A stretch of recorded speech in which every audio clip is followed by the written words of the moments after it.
Hello, all, and welcome to the Movie Bears podcast. I'm Brad Harrison. Each week, I'm joined by some of my favorite husky, hairy, huggable homos to review a film, either current or classic. And this week, we've got a film that very squarely falls into the current category. We're going to be reviewing The Invisible Man, starring Elisabeth Moss. Definitely excited to get into that movie discussion. Also, if you're tuning in live, you may notice that we once again have live video capabilities.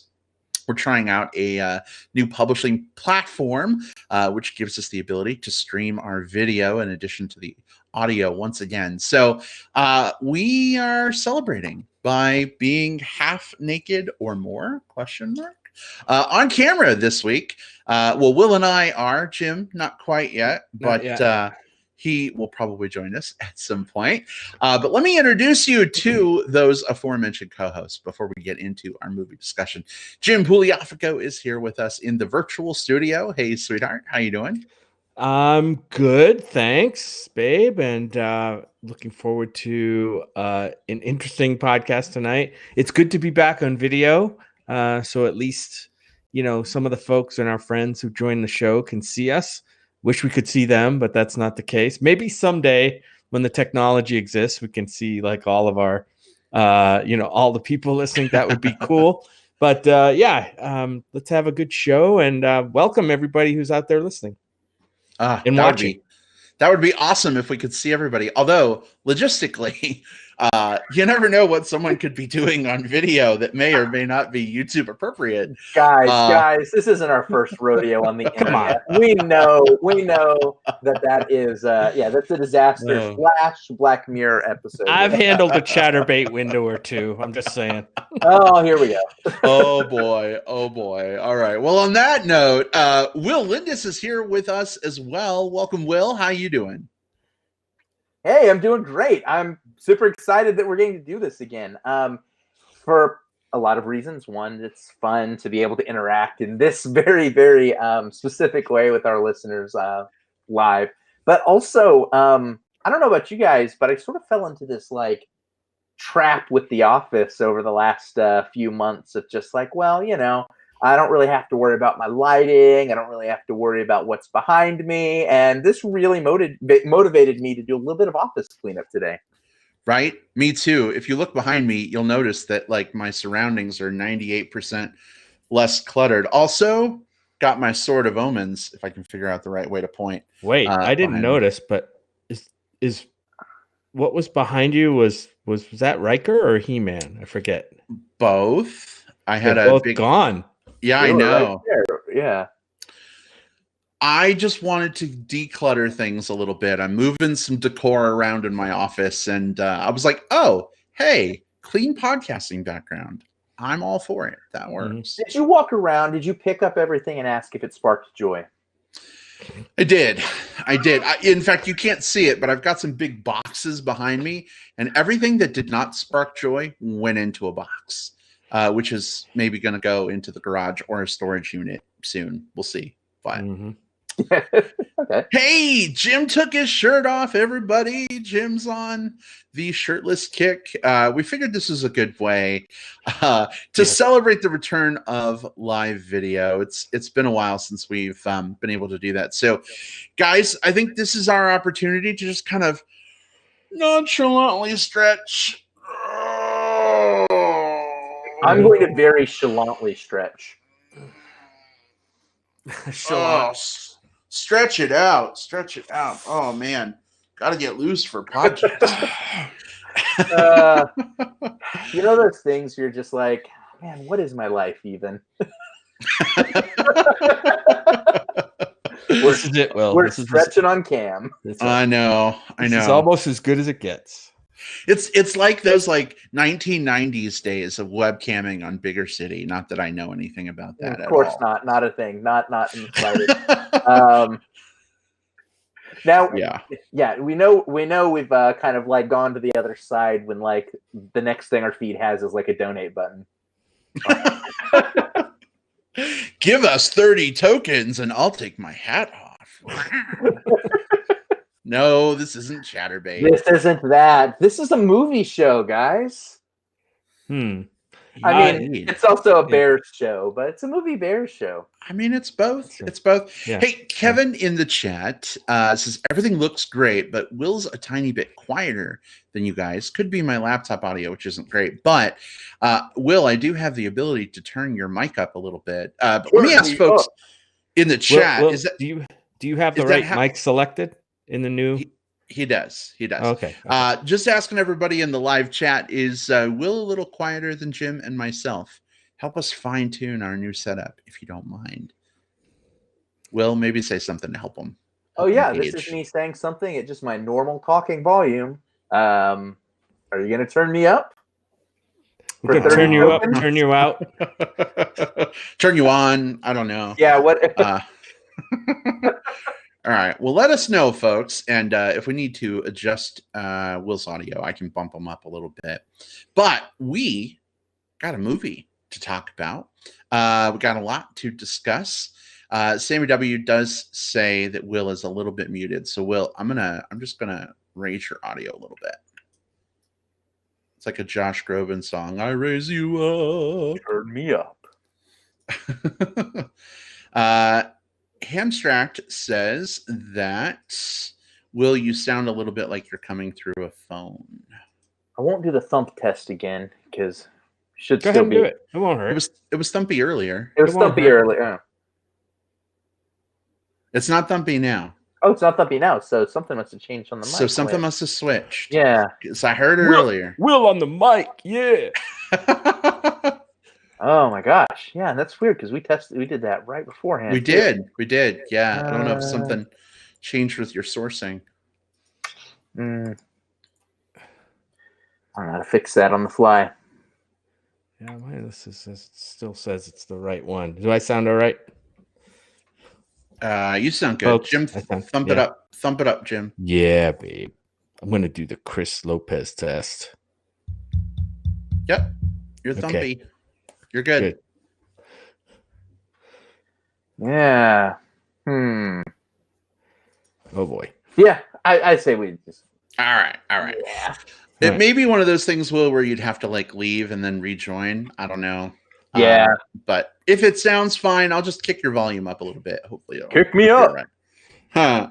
All right. So we're going to be talking about The Invisible Man, starring Elisabeth Moss. And as usual, we're going to kick things off with a spoiler-free discussion for probably 10 or 15 minutes. If you haven't seen The Invisible Man yet,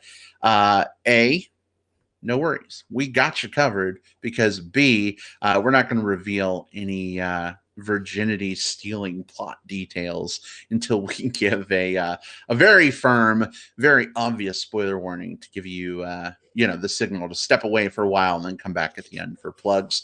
But here we go. Our discussion of The Invisible Man.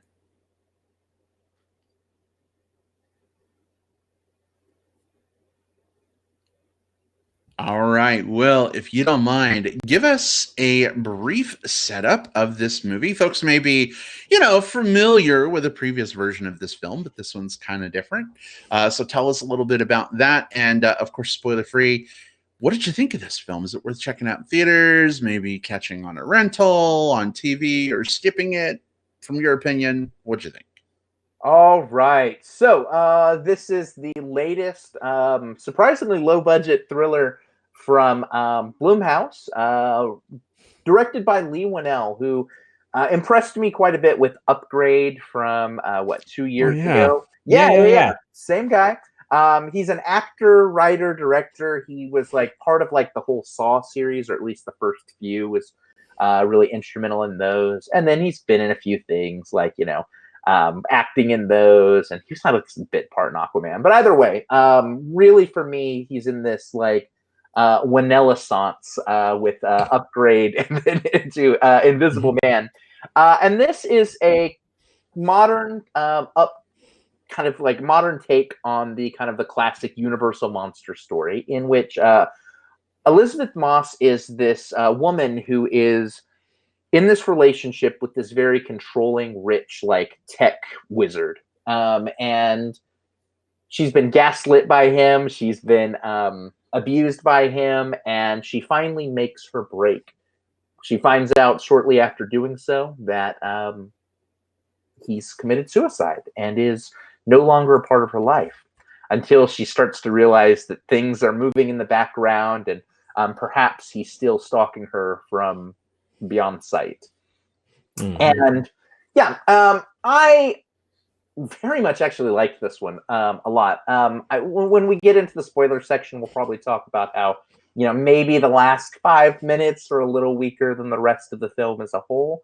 But aside from this, this is a really tightly wound, suspenseful story with a great lead performance by Elisabeth Moss. What I loved so much about this one is it had sort of as a movie watcher, as a viewer, it had this sort of meta experience upon me where it changed the way I watched the movie, in a similar way to something like It Follows did, in that instead of just watching the actor in the foreground of the screen, I found myself, especially for long sections of this movie, constantly paying attention to what was happening in the background. And sometimes nothing would happen, but still the act of my eyes darting around everything really captivated me and pulled me into the story and made me feel like I was experiencing what the Elisabeth Moss character was experiencing. And when something did happen, it was like a little payoff for that. It was like a reward for paying that extra bit of attention. If it was just cool things happening in the background with Elisabeth Moss doing some good acting, that would be one thing. But I really liked the way this story came together. This is a story about abuse. This is a story about gaslighting. This is a story about kind of the perceptions that we have of relationships, both while we're in them and when we're looking on them from the outside, and how we may not 100% know everything that's happening within them. And we may not even 100% trust even what we're seeing when we're experiencing them within those relationships. There's a lot of cool stuff there, and the film doesn't beat you over the head so much with that thing. It's not like this super subtextual film. It's a fun thriller on the surface, but I love that you can scratch a little deeper, find a few things. I really like this. I think that this is one of those lead actress performances that, if this were a kind and just world, we would have just a slew of Florence Pughs and Toni Collette's and Lupita Nyong'o's winning Oscars for these horror performances. And I think Elisabeth Moss would probably be, at least this far into the year, in that same category for me. It obviously won't, because these movies don't get that type of buzz. But regardless, it should get your dollars. Go see this movie. It's a lot of fun. All right. We've got a recommend from Will. Jim, how about for you? Do you echo that recommend, or do you maybe diverge? No, I don't think I diverged too much. I really did like this as a thriller. We'll get into more in spoilers about where I thought the movie was actually going, but then where it actually went. Brad and I had a nice conversation with Kevin coming out of the movie theater. I actually thought the movie was going in a totally different direction. And it was good that the movie could be read that way for at least part of it, maybe all of it. And like I said, I don't want to spoil too much till we get there. But yeah, what I especially liked about this movie, especially in for the first 2/3 of it, was how it impressively showed us what the lasting effects of an abusive relationship is, right? The movie sets that up at the beginning, and then you see kind of Elisabeth Moss trying to deal with, normally, people, women, men, whoever is the abused in an abusive relationship has to deal with that aftermath, kind of like PSTD almost. And you could actually, the way that was portrayed in the Cecilia character here, I thought was really well done. And Will, like you said, I saw this more as a thriller than a horror movie, although there were moments where, I was jumping out of my seat when certain things happened, and we'll get into those too. But yeah, I liked it. I think this is probably, I'll go out on a limb and say this is probably the best thriller of the year so far. So, and maybe that's not saying much because it's only the beginning of March, but yeah, I think this is worth seeing. It's a great. I think it's. I don't know. Would you say it's a good date movie? I don't know. It's hard to say. It could be. I don't know about that. If you and your date don't mind a little troubled relationship mixed with your horror/thriller, I think it's a great movie to go out and see on the weekend. So yes, I'd recommend it. All right. We got 2 recommends. And just catching up with the live chat, Malibu Bearby is with us. Love Malibu that name. Bearby. That's phenomenal. Malibu says, this was so good. The only movie that ever made me scream in the theater, which entertained my husband to no end. That is awesome, Malibu. I love that. Yeah, that's fantastic. Jim, to your point, I mean, this movie, from my perspective too, I agree, does a lot of great things with the suspense. It's not a straight out horror movie. It's definitely more of a suspense thriller. But there were some things that made me jump that were like not intentional jump scares. We saw this movie with Kevin, who's in the live chat with us, and the 3 of us were all kind of like snuggling in our movie seats. And at one point, like something happened off screen, like a knife dropping or something. And I think that moment's even in the trailer, but I like jumped. I'm just like, ah! And, you know, it wasn't like a typical like Blumhouse movie or something where like, oh, it totally sets up the scare. It was just like an incidental thing. And this movie is full of things like that. The fact that the killer, you know, is an invisible man sets up a lot of great opportunities. Jim's rolling his eyes, you know, for things to sort of incidentally happen without necessarily being super overt. Like in the trailer, we see like the knob for a pan on the stove turn up and the fire just shoots up. You know, we see a handprint forming on steamy glass. They aren't things that the movie's necessarily like, hey, anvil over the head, look at this. Hey, we're scaring you. It's just stuff that, like, if you weren't even paying attention, you might actually miss. So I'm actually really glad that we saw this in a movie theater, because I feel like on the giant screen with the awesome sound, I was probably able to catch more of this than I would have normally. And being fully honest, I mean, watching a movie at home, I do pull my phone out sometimes. I know. And when you do that, you like to think that you can multitask, you can send dick pics and watch a movie at the same time, but it totally doesn't work that way. And so I think I probably would have missed a lot had I watched this at home. So for me, I would say definitely a fun film. Definitely worth seeing while it's in theaters if you can. I think it's a good thrill ride. Kevin says it's probably not a good first date movie. Kevin, there's probably some truth to that. But also, you know, if you see it with someone at your first date, the scariness might entice you to get a little bit closer. Maybe you hold on to each other. Maybe it incites a little bit of like cuddling, or maybe it just creates a whole lot of like relationship drama starting off on the wrong note. So I don't know. I guess it depends on the person you're going with. Are they super into horror movies? Might be a good first date. Are they not super into horror movies? Maybe give that a wait and watch that on your second date or something. But we're gonna get into spoilers here in just a little bit. But this is a recommend from all 3 of us, which doesn't often happen. Yeah. So what is it for you guys? I know we've shared some initial thoughts, but spoiler free, of course. What is it you think that made this so effective for you? Was it Elisabeth Moss's acting? Was it just the suspense setup? Like what triggered you in a good way? I mean, if you put another actress in this exact same role, you know, and I'm not saying just like put any random person off the street, but you know, if you put a competent actress in this film, I think that it's still an enjoyable film, because yes, a strong performance can absolutely just like carry on its shoulders a movie across the line. But I think in this case, the foundation was steady. You know, this was a film that knew the story that it was trying to tell. It knew that it had to focus it on one central character and her relationship, and how that relationship impacted the relationships around her.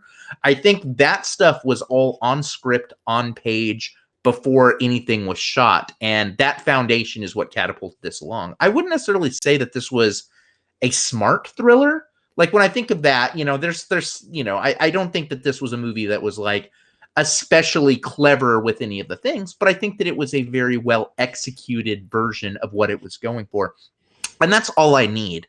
Like, when it comes time for a good thriller for me, I just need something that is a fully realized version of whatever that vision is. And usually if you do that, I'm on board. Yeah. And I also went back, actually, before this movie, I had some time in the morning, and I pulled up and streamed the 1933 version of The Invisible Man, directed by James Whale, who also directed the original Frankenstein and Bride of Frankenstein, by the way. Wow. Yeah. And I can say that this is definitely not a remake of that movie, and it's not, it's a totally different storyline than that movie. But I will say the original one, the 1933 version, is also worth a watch to see what they did with The Invisible Man when they created it for the movies. And there is a nod or two in this new movie to that the original movie visually. So yeah, check that one out too. I will say, Elisabeth Moss is great, right? We've seen what she can do. This is right in her wheelhouse as far as what we've seen her do before. Anybody who's watched like The Handmaid's Tale, which is also kind of a suspense, drama, thriller, kind of a series, she's right in that groove for this role, I think. This one's maybe turned up a little bit more because it's more physical. I think there's probably more physical stuff in here in terms of the performance. Maybe turned up a notch and a half or something like that. But she's giving the same great performance. You could almost interchange the performances here. So she's good. She's in her element. It's not anything like super different like Her Smell was, for instance, from last year.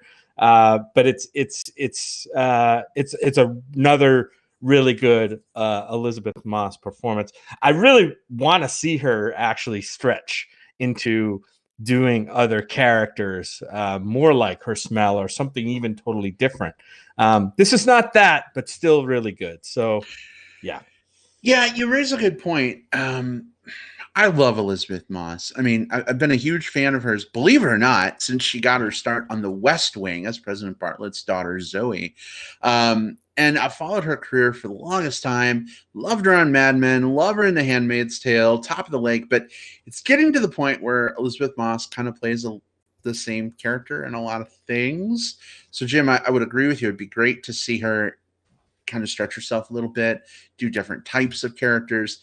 At this point, if I hear, oh, Elisabeth Moss is in a suspense film, I know we're pretty much going to get offered in a different outfit.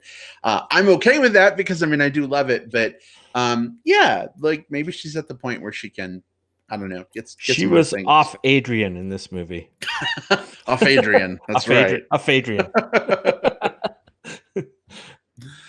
Oh, goodness. So without going into spoilers, we'll do that here very soon.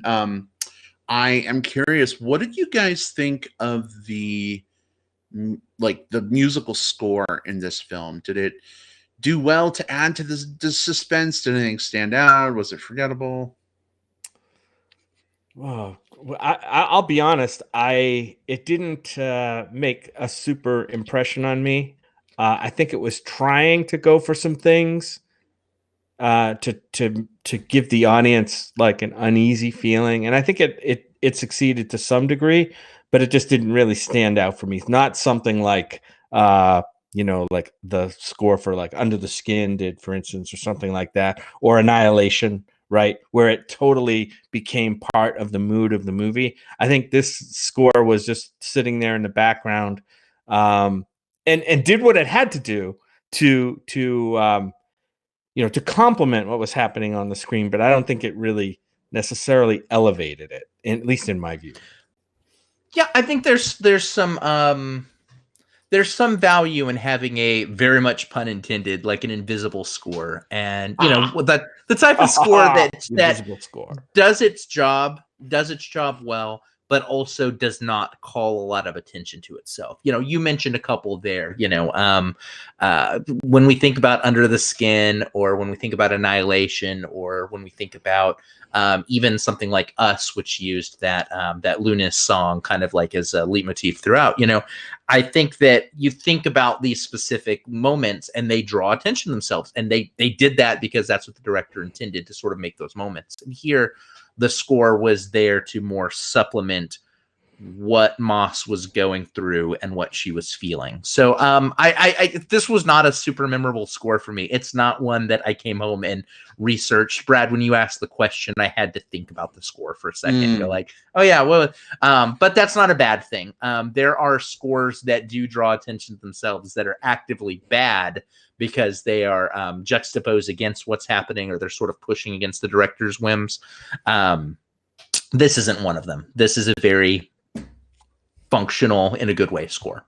Oh, good. Yeah, I was thinking about it myself too, because like when Kevin, Jim, and I came out of the movie, like we were just kind of like just talking a little bit, like initial thoughts, hot takes, and I kept like going bwom, bwom, bwom, because that's like the only thing I remember about the score. And typically, I'm not a big fan of just the bwom, bwom, like whatever. But like this movie kind of did something interesting with those bwoms. And like they kind of like built up and then turned into this like oppressive droning that kind of faded into the background, but was still happening. And I think that did a good job of kind of driving the suspense. And Will, this is a great way to put it, without it becoming like an overt, obvious, like, hey, this is what we're trying to do thing. So I appreciated that. I'm thinking back to another suspense movie we saw late last year, Black Christmas, and that movie fucking hits you over the head with the score at every turn. Like, exactly what's coming because the music ratchets up, and it's like, oh, yep, there's a killer hiding in the closet. The music is letting me know he's about to pop out. Oh, there he is. Okay, cool. So yeah, I mean, kudos to this film for having a score that supplements without hitting you over the head with an anvil. I noticed that there were a couple of moments where some of those things happened in the background where the score did not call attention to the things happening in the background. I think that there's a tendency to have sort of like audio discord when a jump scare or when something like that happens, so that at the same time the visual thing pops into your face, also the auditory cue like bounces into your ears and you're jumping up in the seat and scared. Here there were moments where a thing would get flipped or a thing would get moved and the score was kind of the same through it, and it made it even more jarring when you did see that, and more unsettling too, because I think the thing that's so terrifying about this type of story is that, I mean, if you put yourself in the story, in the protagonist story, like the Invisible Man could be like right behind you right now, like not like about to like, beat you up or stab you or whatever, although maybe, but like also just like there watching, lurking, and all of that is right. He's right there, Brad. See it? Oh, sorry, that's Teddy Ruxpin. Yeah, but in real life we don't have those auditory cues. We don't have like the jump scare telling us that he's watching us behind, and so it made me feel a little bit more immersed in what she was going through. Absolutely, and the horror in this movie is interesting because it's kind of always, you have the expectation as a viewer that it's always there, like on the screen. You may not be seeing it, but you sense that it's there somewhere. And that is an interesting kind of suspense and horror, right? Knowing that this entity is there, maybe watching or getting ready to do something crazy. You just don't see that very often. Usually, you have your regular run-of-the-mill monsters. He pops out of the dark, and boom, he's there. But this time, you have a well-lit room, and he could be right there behind your character or off to the side. And I thought that was really, you got that feeling came across to me as an audience member. That's awesome that it was so effective for you, and I would agree. I mean, definitely a great impact there. Also great impact. I just got a message from Big Tom who says, we sound great. We look fabulous. Thank you, Tom. We appreciate that. But he says some bronzer might help cut down on some of the glare. Thanks, dickhole. Wow. Look, it's not fully spring and summer yet. I don't have my Arizona tan Bronzer. going. We'll get there. Jim's got that beautiful, like, Italian Warm skin tone thing going on. You're also under a yellow light. I'm under a white I light. also have my camera probably set warmer than you guys do. What if we do this? Yeah, I've got this. There we go. Right in my face. There we go. Is Well, not now. that better? Do I look a little warmer? Oops. You do. Will dropped his You lighting look a little element. warmer. There we Not go. too not too jaundiced, but yeah, a little warmer. I made my ring light orange instead of white. So there you go. There you go. Oh. All right, guys, are we ready for Spoiler Town? Is it time? Yeah, I think so. we got. I think so. To talk about. Right.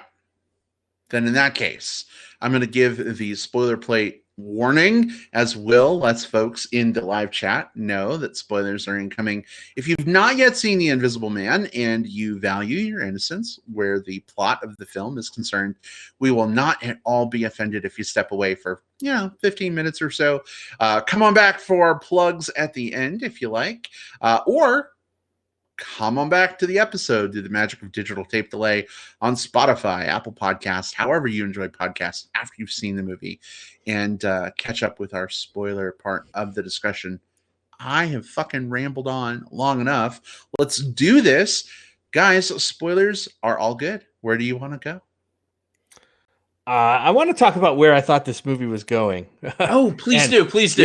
Yeah. So I actually thought the movie was kind of setting us up maybe a little bit, whereas the storyteller or the filmmaker was actually being what's the word I'm looking for? A unreliable narrator, right?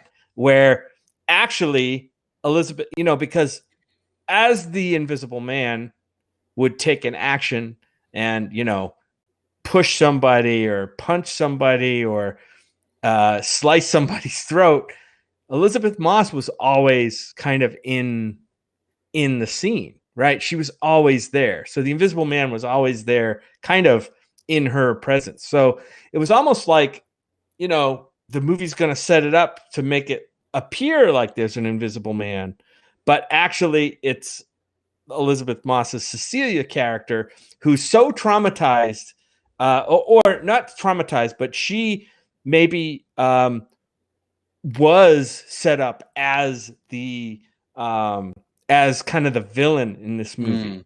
And for a lot of the movie, I was thinking that's where this movie's going. Like, she's got everybody fooled that, or she's trying to convince everybody that somebody else is doing all this stuff. And it's actually her doing it. And I found it fun to kind of watch the movie in that frame of reference. Of course, it didn't turn out that way, obviously, right? Especially when, like, right up until the scene where it shoots to the guy tied up right somewhere, and I'm like, oh, there it is. She's got him, tied up somewhere. She took the pictures of him dead and blah blah blah blah blah, and the brother's in on it. I think I had to stand on my head a little bit to make that story work for myself, but it was fun to do that, and I don't think it was that far off from being a movie like that. And I thought, how much fun would that be? Like where it was just kind of flipped the script a little bit and made it that way, but it wasn't.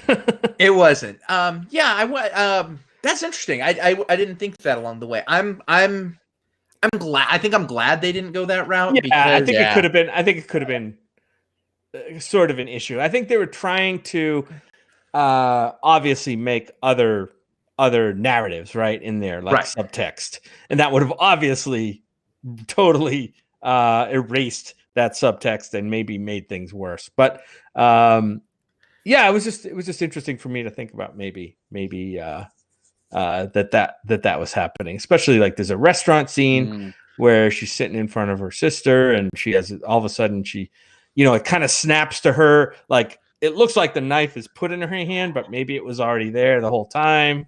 Yeah, stuff like that. It was interesting to watch it that way. I think it's neat because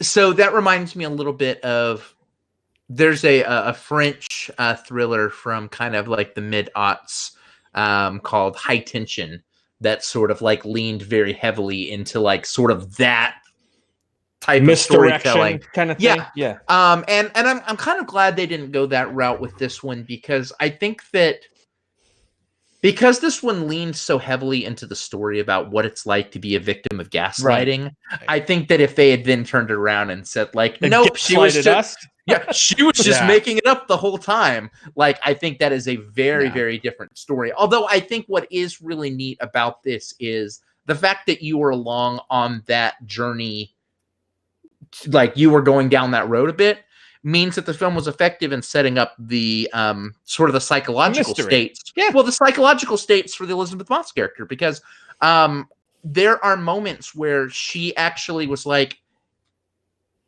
why does no one else believe me? Shit, maybe I'm going crazy. Me? Maybe this is me. No, it's not me. But maybe it is me. Like the types of things that she was going through, the fact that you were willing to go that direction with her means that the film did a good job of setting up the stakes and the things that she was experiencing. Right. You know, it's really interesting, Jim, that you call out the sort of double job that Elisabeth Moss had to do here in terms of not only building up the Cecilia character, but like building up the villain, right? Invisible villain. Yeah. Hamstrak called out in the chat. He said, you know, the same thing. Elisabeth Moss isn't just playing her own character, but she's building her own antagonist as well. And I don't think until I saw it put just that way, a combined effort from the both of you, thank you for that. I don't think I really looked at it that way, but I mean, that's absolutely right.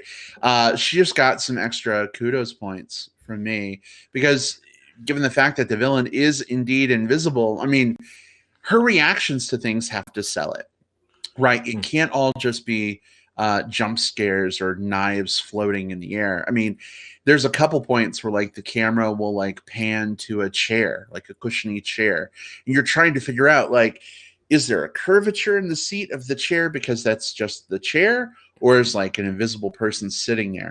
And then it'll cut to Elisabeth Moss looking at the chair, and you can like see the gears in her head almost moving as she's trying to figure out the same thing. Whereas I think other movies would show like a slight rippling effect or something to tell you that he's there. This is 100% sold on her acting, and damn, she didn't do a good job selling it.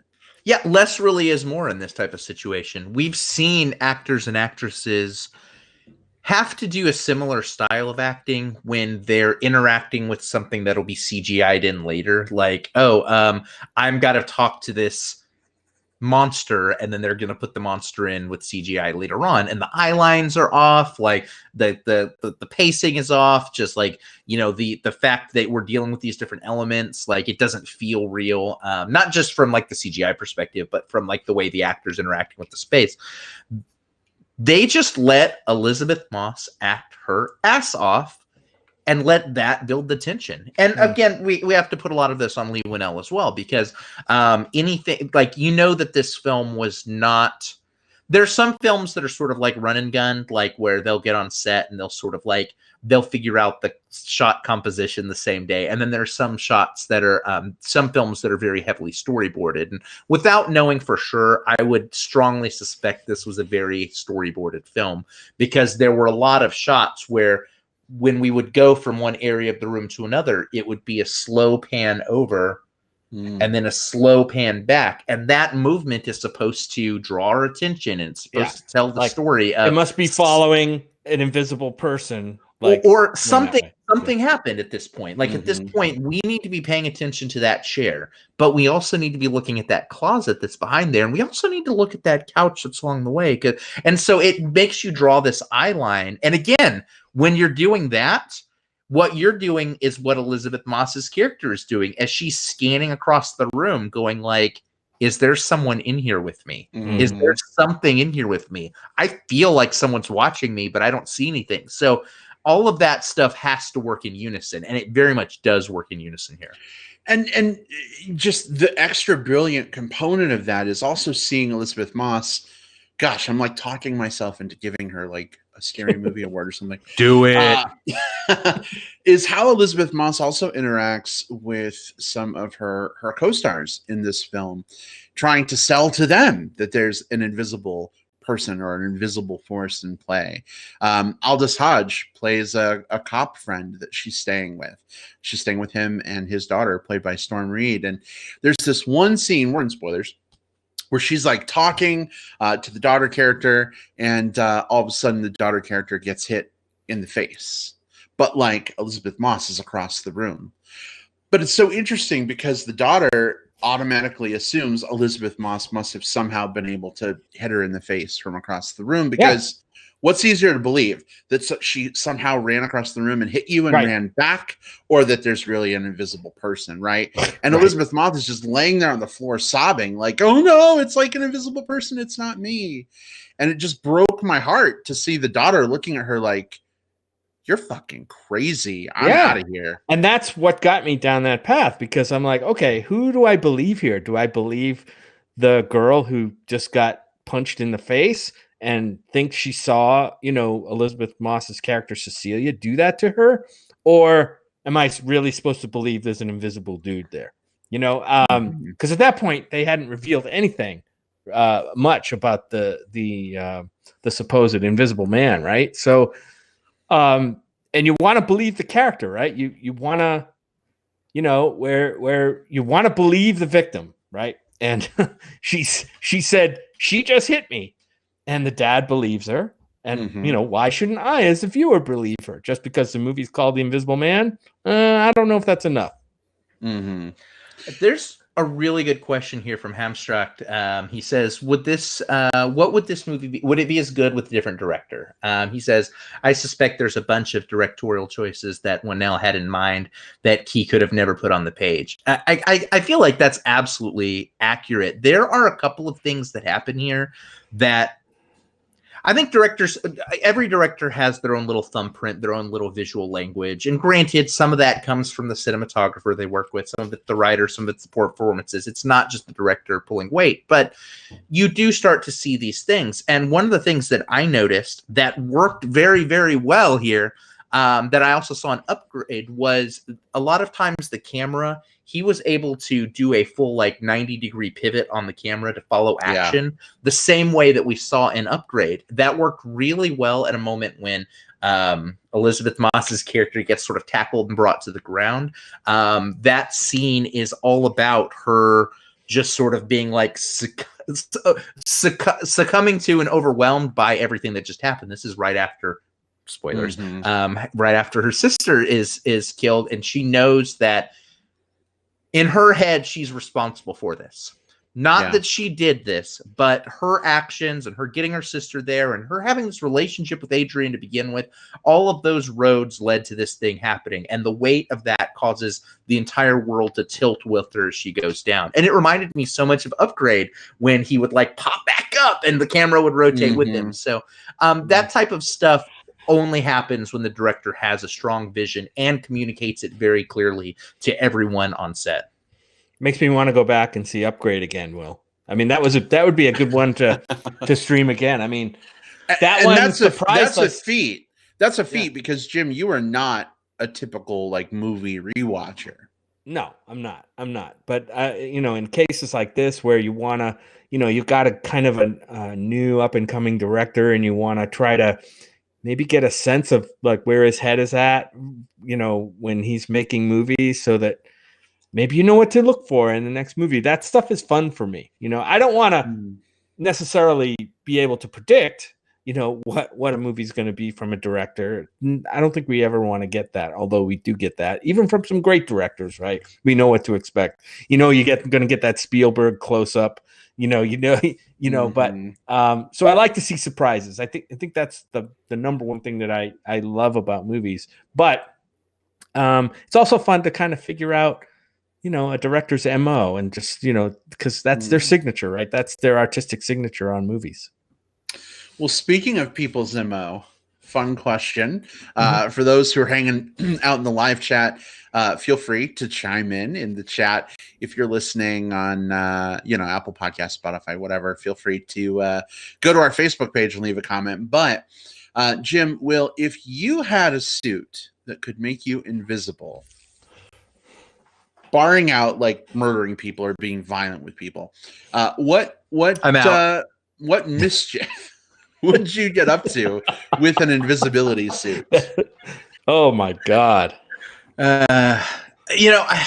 So I have a thing, and like this, I mean, this is very weird for like, I guess this show, this creepy. audience, stuff like that. But like, I wouldn't do it for any of the obvious things, just like, oh, go see people naked or, whatever. Like, that's the first thing that, like, when you're like, in high school, junior high, whatever, and like someone says, what superpower would you have? Invisibility. Oh, I'm going to go to the girls or the boys. To get into the locker Pittsburgh room. Steelers locker room. Yeah. And I have kind of like a thing about like, the viewer, the viewee has to consent to being viewed in situations like that, So I would not do anything like that. Man, I really don't know. I think that there's not a lot of situations I can immediately think of that make me feel like I could use the suit for something that wasn't for like sneaky purposes. Now, maybe there's something along the lines of I would use this so that I could go shopping in a department store without someone trying to like come up and try to sell me on something when I'm just looking around. Like, that's what I want. I want it when I'm in Best Buy and I just want to look at the 3 printers that are there without shopping. Like, when I'm car shopping. Like, that's what I would use it for. I would use it so that I could just shop myself without being harassed. Mm-hmm. All right. So going out in public, doing your own thing without people fucking bothering you, says Will. Jim, how about for you? Oh man, I don't know. I think that's a good one. I don't know. Tell me what you think, because I don't know what I'd use it for yet. I would use it for the same reason Will mentioned. I would also go see a whole bunch of movies without paying for movies and just slide into an empty section of seats and have a seat. Nobody would know I was there. Nice. That's great. Well, you know how when that saying, like, if I could be a fly on the wall, you know what I mean? But I mean, even that can be problematic. I mean, because you're talking about butting into like people's private conversations and things like that, and that's not cool. It is 2020. If you think there's any such thing as a private conversation these days, you're kidding yourself. Yeah, I know. Hold on. My phone just winked at me. Wait a minute. I just got an ad on Facebook for an invisibility suit. How does that work? Is it from wish.com? I work in Facebook marketing, guys. Like, this absolutely is a thing. Like, that's that's how that works. Yeah. No, I think that even there's ways that you could probably think of ways of like, here's how I could do something for the greater good. But even those require like sort of like a dubious, unethical thing. Like, there are probably a lot of terrible things that happen in back rooms that if someone were just there to see it, observe it, and to release that to the world, it would probably be for the better good. But then slippery slope, like as soon as like I use it for that, someone is probably gonna find me, kill me, take that suit, and then use it to do like probably even worse things than the good that I just did to offset it. So it's actually terrifying technology, and it's unfortunately technology that is, I know that there are things that they've worked with that are similar to this, although not quite as. This is obviously not hard science. There's there's movie magic in this, but they have made suits that do sort of like reflect things. This is something that they've worked with before, and so is it impossible for us to see this technology in our lifetimes, like realized like this? Man, maybe not, and that's terrifying. I don't know. Yeah, it's a good thing. I think it's a really good thing that the movie did not delve into like trying to explain the tech. You know what I mean? Trying to like wave their hand, and they really took a big step back and just said, the guy worked in optics. He had this suit. It made him invisible. That's pretty much all right? You don't Yeah. really know much more about that suit. Or Well, how we it would see work. the cameras like moving up and down. True, Right? but that doesn't really tell you like exactly how it works. Are they cameras? Are they projectors or both? You I know? don't know. Yeah. I don't know. So that was interesting to me. There were earlier on, I think it was Malibu Barbie. Said something about Bearby mentioned about the one scene where she's in the attic and she's up, in the ladders underneath her, and she thinks she hears something, and she spills was it white paint?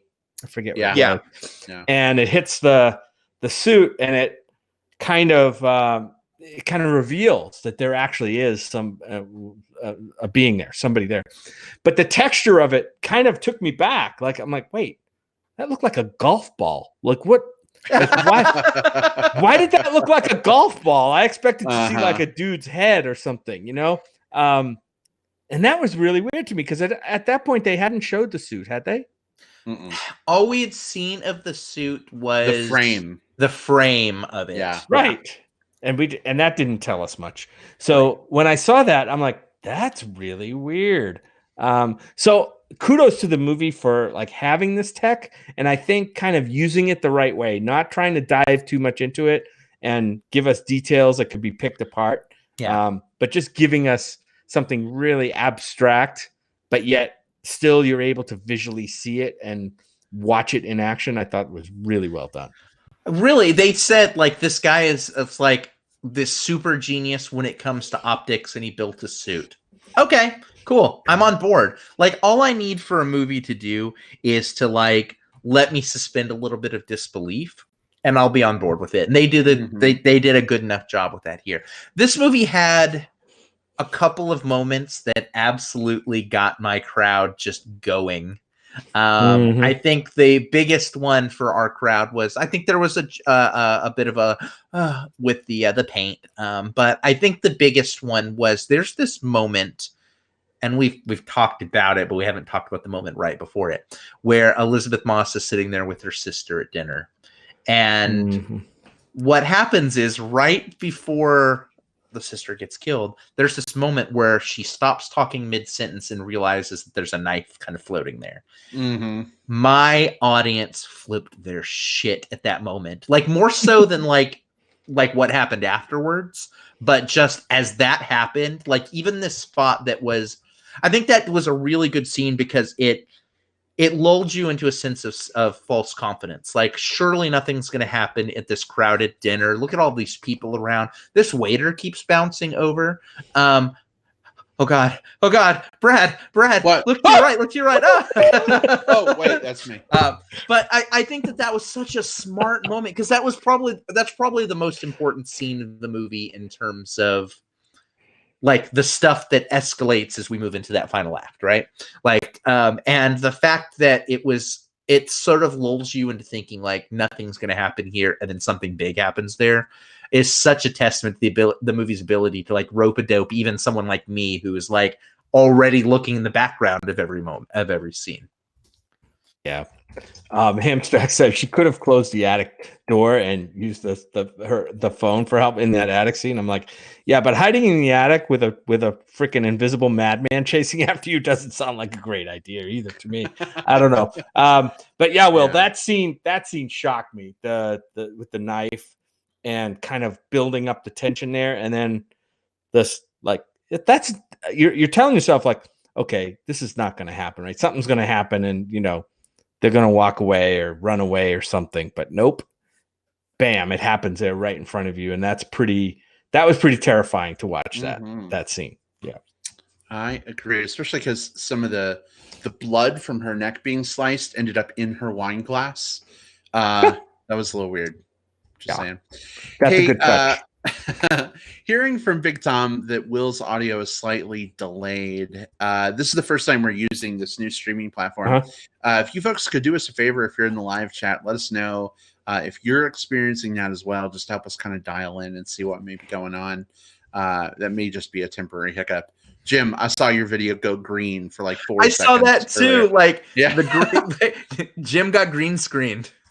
For Yeah. a moment, I was like a teenager again, watching cable porn through the hazy, colored screen when you don't subscribe to the channel. Wow. I probably shouldn't admit those things, but yeah. So Hmm. anyway, glad you're not green What anymore. are we gonna do? Like send you to your room? Can you come to my room with me? That would be. See, the types of things that are punishments as a kid are, I guess, rewards as an adult. I know. Like if I tell someone like go to the room, like that usually has good connotation. So Yeah. In your world, it would. In your world, it would. Jeez. Oh goodness. All right. Well, any final thoughts on The Invisible Man before we wrap this thing up with some plugs? No, I hope we're going to get an Invisible Woman, because that's where I thought this film was going to go. But maybe the if this movie does well, and like you said, it's a fairly low budget film. I mean, Elisabeth Moss is probably the most expensive thing in the movie, other than maybe some of the digital effects, that they put into it. But still, I don't know what the budget was for this thing. Typically, the Blumhouse movies are below 20. I don't know where this one fell.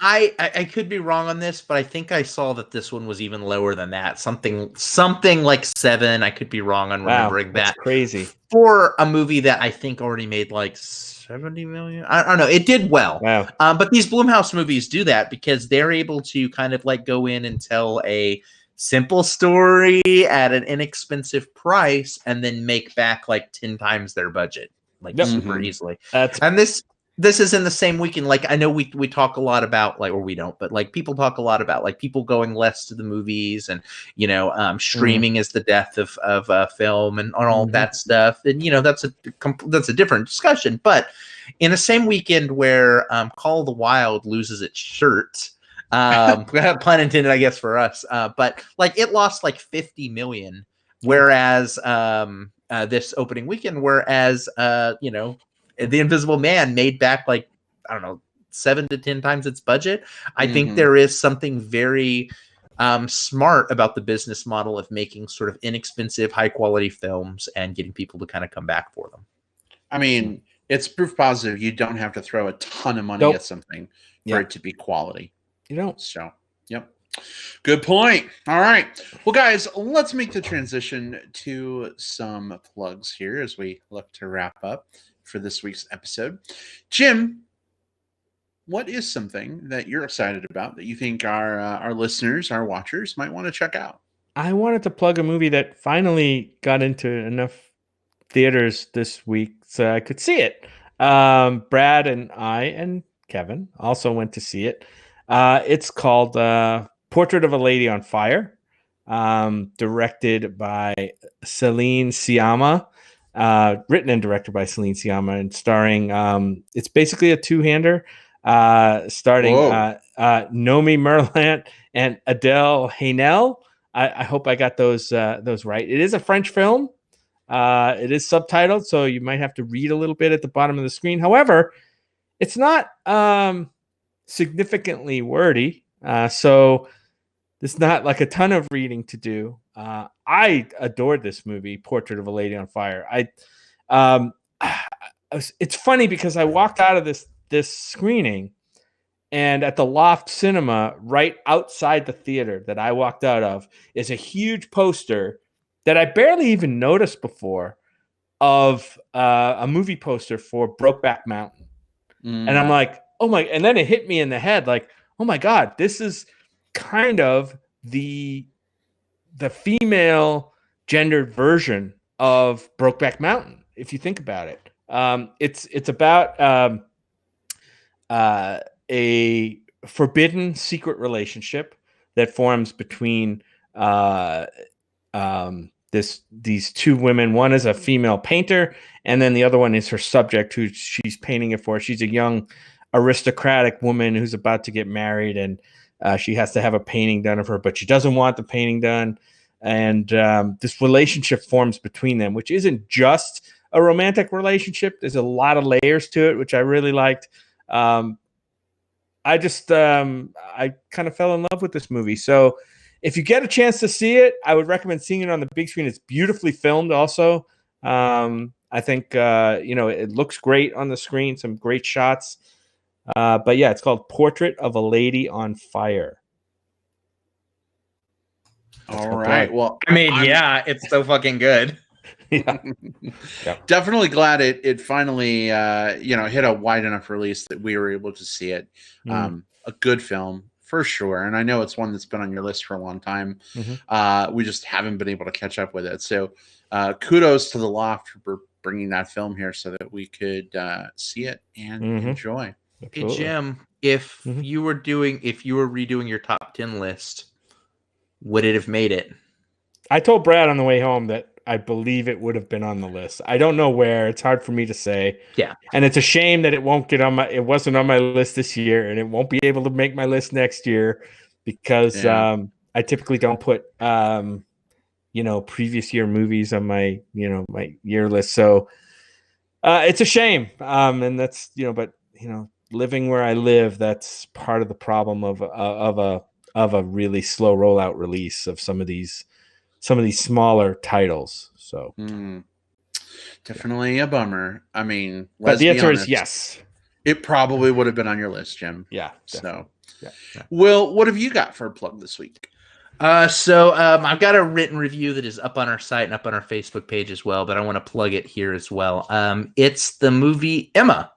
It is directed by Autumn de Wilde. It stars Anya Taylor-Joy, and it's a adaptation of the Jane Austen novel Emma. And I know a lot of you right now are just thinking like, wait, shit, like a period piece adaptation of like a 1800s book. Now I'm out. This is a very funny story, a very sharply directed story. Like it reminds me a lot of, this is a film that I think exists because films like The Favorite and Belle did so well, at least within their circles. Anya Taylor-Joy plays Emma herself as this sort of spoiled young girl who is known for her matchmaking prowess, but also maybe for her vanity. And then she has to deal with the fact that all of these different pet projects and all of these friends that she has that are visiting are starting to call her to task as she sort of matures into it. If you've watched the movie Clueless is actually an adaptation of the same novel, so you kind of know what you're getting into. It's a period piece version of Clueless if you want to work your way backwards towards it. But Anya Taylor-Joy is just like the queen of the love her. She is the queen of the withering glare, and it works so well here. I had a blast with this movie. I never felt bored. I never felt like I had like the period piece like slump on this one. This film moves. The characters are always engaging, and it feels like it works really well for modern audiences, even though it doesn't do anything like kind of like modernizing the story. It is a period piece, but it works. I think you'll enjoy it a lot. It's called Emma. Check it out. Excellent. Right. It's been on my list. Again, when it gets here, I'll see it. You might just see a whole bunch of unreleased films at South by Southwest, Jim, before you see Emma. So just be ready. That's probably true. It's probably true. Speaking of which, South by Southwest Film Festival is coming up here very, very shortly. We are going to be heading out of town next week to join you, Will, in Austin. And so much love to you and Scott and the pups for putting us up for the week. Can't wait to watch movies with you like it's our job for a solid week. I'll unfortunately be also working my job from the work site in Austin at the same time, so I'll be pulling split duty. I'm also excited that we'll get to watch kind of our annual watch an episode of Survivor together. Yes. Oh my gosh! And this season of Survivor has been so much fun. Will, have you started Aussie Survivor yet? Not yet. I think it's probably going to be like a post South by Southwest. Oh, okay. Maybe we could also watch the first episode of Aussie Survivor with you while we're there, if we find time somewhere, even if it's like on an iPad in line waiting for a movie. That might be fun. Around the corner from the Paramount. Yeah, I mean we're gonna spend a lot of time in line at the Paramount, or hanging out outside the Alamo Draft House on South Lamar, just sort of like waiting for that next movie to start. we'll just set up in the Highball Lounge, at South Lamar, and we'll watch some Survivor while we wait. It'll be great.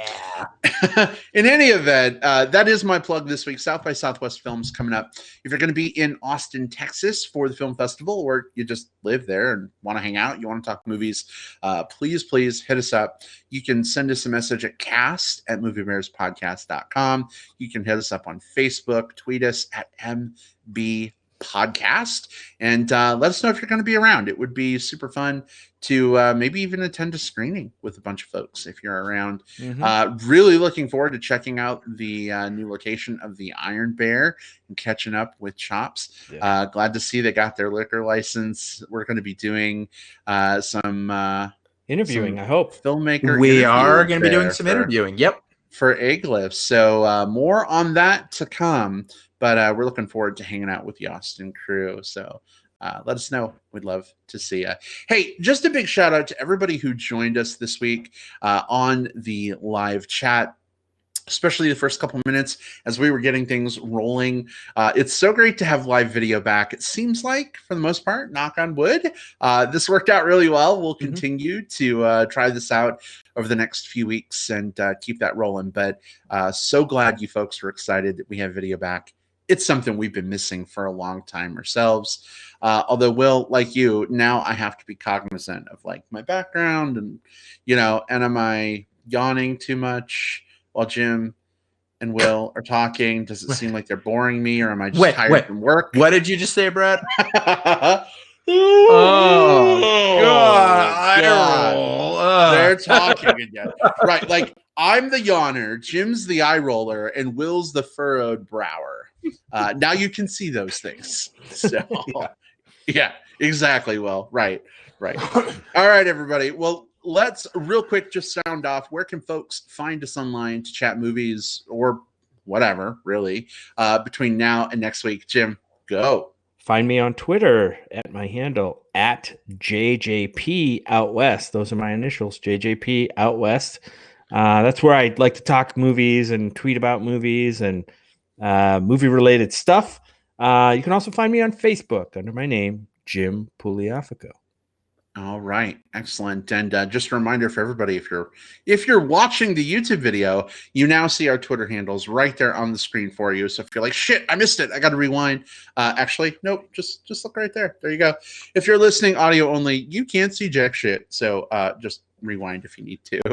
Will, where can people connect with you online? Hey, yeah, so you can find me on Twitter at Whatever Cove. It's right here. You can find me on Facebook. Just look for William Lindis. Send me a message first so I know who you are. And look for me on Letterboxd. I list and review a bunch of movies there. Also, just look for William Lindis. Give me an ad. I'll follow you back. All right, excellent. And you can find me on Facebook. Just search for Brad Harris. I'm the one with Chub Chaser. Bear friends in common with you, probably. You can also find me on Twitter. Also, right here, I'm pointing for those who can see, but it's at iBradPro, like iPad Pro. How clever! Not full of the Brad dad jokes. You can also find me on Letterboxd. It's something this year I'm trying to stay up with.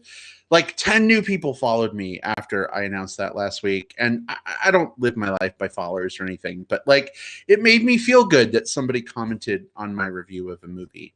So it makes me want to keep doing it. So we'll see. We'll see if I'm able to do that. There's only so much time in a year, but Letterboxd is a great service. So happy to be back. Thank you again, everybody. Hamstrack says he's going to put his shirt back on now that we are going off the air. Bobby Miller mentioned in the chat earlier, he also had his shirt off. Bobby, Hammy, we didn't get to see, but that's okay.